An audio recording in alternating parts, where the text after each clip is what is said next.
Many years later, facing the firing squad, Colonel Aureliano Buendía was to remember that distant afternoon when his father took him to discover ice. That single, mesmerizing sentence pulls us into Gabriel García Márquez's masterwork, 100 Years of Solitude. It is a story that traps its characters in a relentless cycle where history refuses to move forward. It all begins in the jungle. Fleeing their past, José Arcadio Buendía and his wife Ufsalon Iguarán hack their way through impenetrable swamps and mountains to build Macondo, a pristine utopian village completely cut off from the outside world. But they bring a quiet terror with them. The founders are cousins.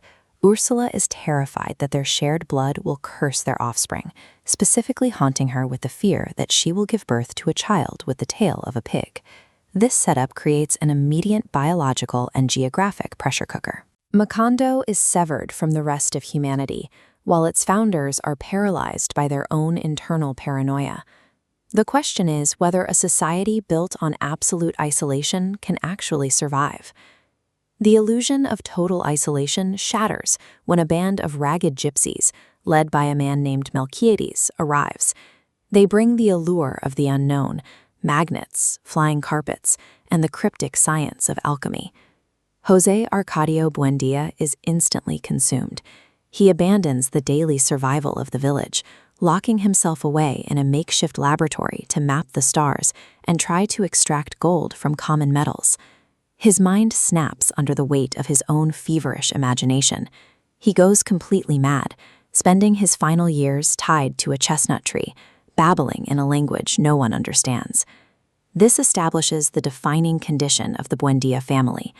Solitude and Macondo is a paralyzing, inherited obsession that traps each generation within the confines of their own minds. The utopian innocence of Macondo finally collapses when the violent reality of national politics breaches the swamp. The town is forced to pick a side in a brutal, partisan civil war. Colonel Aureliano Buendía leaves home to fight the conservative government. Over the next 2 decades, he launches 32 distinct civil wars across the country, and he loses every single one of them. His military failures perversely build a massive legend. He becomes a mythical figure across the continent. Yet, as his fame grows, he orders executions of his friends and completely loses touch with the humanity of the cause he originally fought for. When he finally signs a peace treaty, he returns to Macondo an empty shell. He spends his remaining decades locked in a workshop, obsessively crafting tiny goldfishes, melting them down, and making them all over again. 20 years of bloodshed yield zero political or social progress. Violence in Macondo functions like a spinning wheel, a blur of motion that generates nothing except mass graves and deeper isolation. Just as the town recovers from the wars, an alien machine pierces the jungle. A bright yellow train arrives in Macondo, dragging the village violently into the industrial age. Close behind the train is the American Banana Company, led by Mr. Brown. Overnight, they turn the settlement into an exploited, frenetic boomtown. The foreign managers seal themselves inside electrified compounds with swimming pools, while the local workers are packed into miserable barracks and paid in company scrip that can only be used to buy Virginia ham. The railroad arrived carrying the promise of progress, but it delivered corporate imperialism. The magical innocence of Macondo is ripped away and replaced by a highly efficient, brutal system of exploitation. Pushed to the breaking point by horrific living conditions, the workers organize a massive strike. The military responds by trapping 3,000 men, women, and children at the train station and opening fire with machine guns.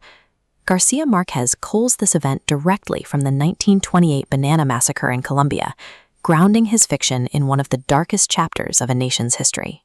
The fictional government's cover-up is absolute. They load the 3,000 corpses onto a 200-car train, dump them into the sea under the cover of darkness, and officially broadcast that the massacre never happened. Immediately following the slaughter, a torrential rainstorm begins.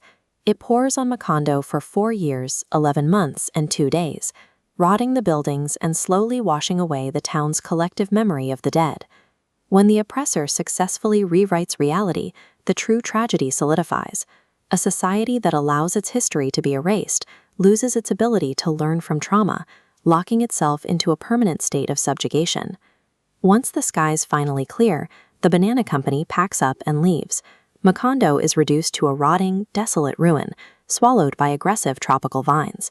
Inside the decaying Buendía, the last two surviving members of the family live completely cut off from the devastated town outside.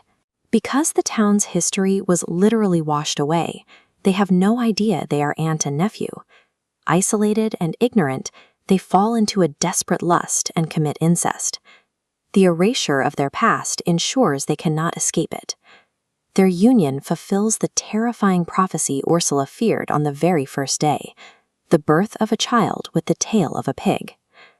As the cursed child dies, a biblical apocalyptic wind begins to howl through the streets, tearing Macondo apart at its foundations. In the final moments, the last Aureliano frantically deciphers the ancient parchments left behind by Melquiades the gypsy. He realizes that they contain the entire history of his family, written so that all events are happening simultaneously. Looking at this timeline, we can see the trap clearly. Time in Macondo never moved forward on a straight horizontal line. It bent and looped back onto itself, forming an inescapable repeating circle. 100 years of solitude stands as a final warning. Societies that fail to learn from their past, allow their histories to be erased, and lack human solidarity are condemned to repeat their tragedies until they are wiped off the face of the earth.